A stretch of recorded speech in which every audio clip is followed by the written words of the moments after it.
السلام عليكم، أنا أحمد الشاد والنهاردة هنتكلم عن الدايلكسي فوفيديا. ليفو هو برنامج بنستخدمه في توزيع الإضاءة في الأماكن المغلقة والمفتوحة، وبيوفر لنا كل الأدوات اللازمة عشان أقدر أعمل كده. عن طريقه أقدر أعمل تصميم للمساحات الداخلية والخارجية اللي بتكون متمثلة في الأماكن السكنية والمكاتب والمدارس وأي مكان تاني ممكن يخطر على بالك.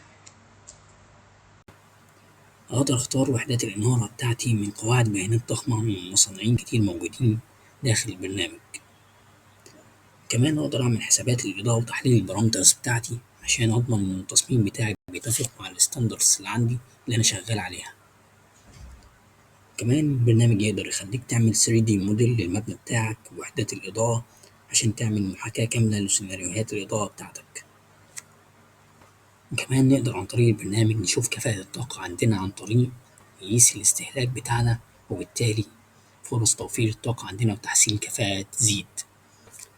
وأخيرا نقدر نعمل تقارير مفصلة لنظام الإضاءة بتاعنا ووحدات الإضاءة كمان عشان نقدر نقدمها للعميل.